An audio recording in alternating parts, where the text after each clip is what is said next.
What's up, guys? Here in Bozeman, Montana now. We were just in Boise, all right? But here's the cool thing, you guys. We want to help to provide you with value. And the cool thing is this is our value series. So we're not asking for any sales. We're not asking for you guys' credit card. You don't need to pull any of that out. If you just want to keep listening to us and just keep following us, that's perfect. That's all we're asking for. But in this is our third video, you guys, in this value series. And the cool thing is we're going to be talking about the two most valuable skills that you can possibly have in all of network marketing combined to create real lasting results. See, most people that go in, like we were talking about earlier, make a training site when they don't even have anyone to train. A team of 20, what happens when you try to train all those people but you're not actually doing these two skills? So the two skills are generating leads, which Nick is actually going to talk about here in right after me, and then my personal favorite, influence. How are you going to go out and influence? How do people of influence actually use their influence? All right, because they can create massive followings. All right, so think about some of the two most, influential, people in our era right now. And who are they? Not just people, but I'm talking about a group of people. They're either pastors, all right, so religious leaders, or they're political figures.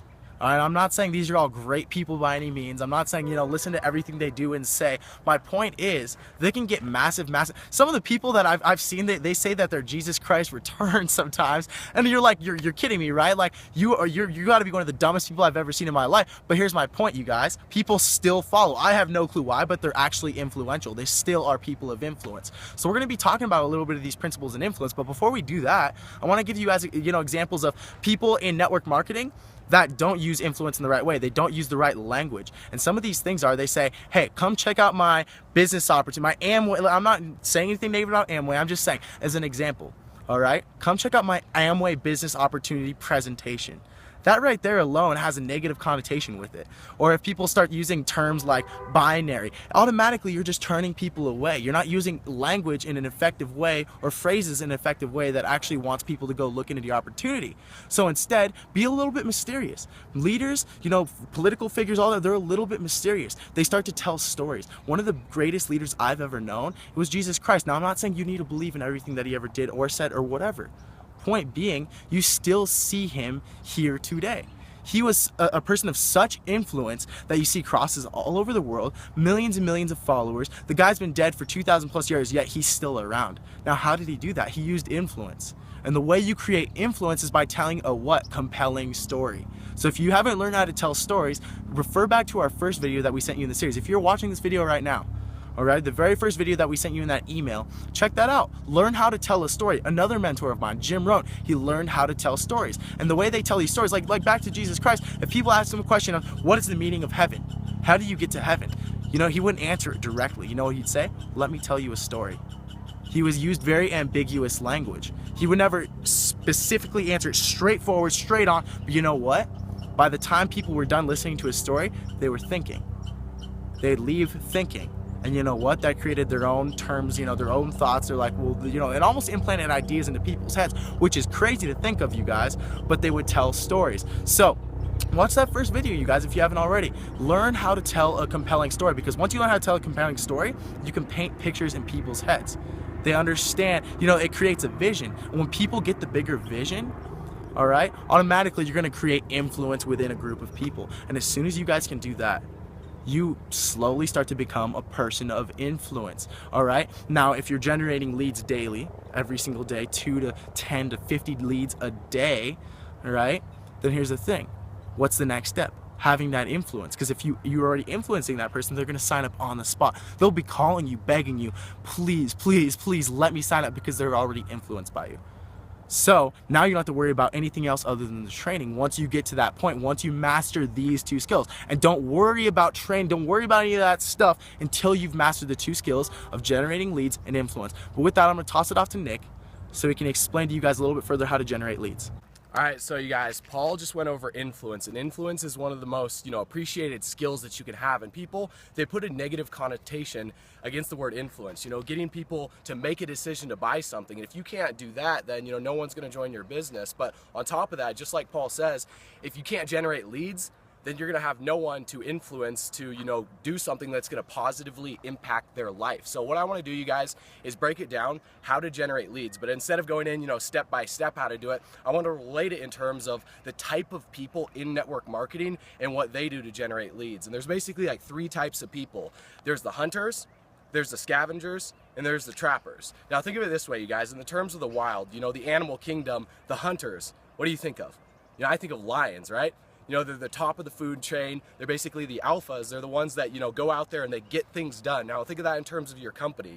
Who are the top leaders in your company? Maybe the faces of the company, the people that you see in all the videos, the people that you see speaking up on stage that are earning, 6-figure incomes or higher. They're the go-getters. They're the people that make things happen. They're the people that have the mindset, the winner's mindset, the winner's mentality. Now what the hunters do, okay? So now what do lions do? They go out there and they hunt. They chase down prey. Now, every single morning, a lion wakes up and it thinks, hey, you know what? I have to be faster than the slowest gazelle or I'm going to starve to death. It's just like, the prey, the gazelle, they wake up every morning thinking, I have to be faster than the slowest lion or I'm going to die. I'm going to die, basically. So lions out there, they always are hunting. They're always searching. They're always prospecting. Now, think of it like this. When people are traveling to build their teams, they're going to home events all across the country. Let's say their team isn't growing as quickly as they would like it. It's stagnant. And you might be in a similar situation. Maybe you're an alpha, maybe you're a hunter, maybe you're the person that is going out there building massive organizations, but your team has stopped growing and you feel like you're throwing mud against a wall, trying to get some of it to stick, and it's not sticking. So what I want to teach you guys how to do is how to, build a foundation that isn't going to crumble. It's going to continuously duplicate and it's not going to stop. So your momentum is going to keep going up. So hunters, the lions, if they can't find food, they're going to starve to death. Now think of it in terms of this, okay? So the next type of people that you have the scavengers. Now what are the scavengers, right? Think of vultures. What do vultures do? They wait for the leftovers from the hunters, right? So right after a lion makes a fresh kill, the vultures are going to circle in the air and then they're going to swoop down on it. Just think of it in terms of people in the business that are always looking for something new. They're always looking for something fresh, just like Fresh Kill. They're always looking for a new company, a new opportunity. They're focused on timing and placement. That's it. They're not focusing on the skills it takes and the mindset that it takes to become a top leader in their business. They're always running from company to company to company, thinking that, hey, you know what, this company just launched. If I get the right placement, and have the right people placed underneath me from my upline, I'm going to become rich, right? And I'm sure you've had people that have left your organization jumping from team to team to team thinking that that's going to happen. Now, the biggest problem with the scavengers is they don't understand that timing and placement have nothing to do with success. It's all about developing the skills and the mindset that it takes to create income and to build teams on demand, okay? So now those are the 2 types of people. The third one, it's kind of a hybrid, you guys. It's the trappers. And what are trappers in the wild? It's like spiders, okay? What do spiders do? They build webs, right? They build nets.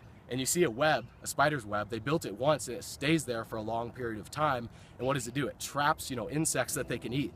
And now the trappers are the people in a company that it seems like they're doing nothing. It seems like all they do is they twitch a finger and they make thousands of dollars a day without putting in any work. When reality is they just understand the mechanics and the philosophy behind generating leads online. Now the biggest problem though with the trappers is if they don't set up their trap, if they don't set up their web in the right spot, just like if people that are getting into a business for the first time and trying to market themselves online, if they don't know how to build their business, if they don't know how to generate leads and set up their trap, build their foundation and get it started right off the bat in the right area and in the right location, they're going to starve. They're not going to have food. So what do you guys want? You want to have the hunter mentality with the trapper skill set, right? You want to have the mentality that no one and nobody is going to come in the way of your dream and your goal. And at the same time, you have the skill set to where you can build traps, you can build nets and webs that is going to attract leads into your business without you being there. Just like how a spider builds a net and builds a web once and it sits there and waits, right? Sits there and waits. And when flies get stuck in the web, then it eats. Right? So if you have the right mentality, if you have the right skill set, you're going to be able to generate leads. So what we want to do, you guys, we actually made another video where we talk about how we've been able to personally generate 1 to 2 sales every single day, you guys, and over 50 leads a day, which is unbelievable. But if you click the link beneath this video, you can check out that video. And Paul and I are going to walk you through literally exactly step by step how you can do this too. But go ahead and check that out, you guys. We'll see you on the next video.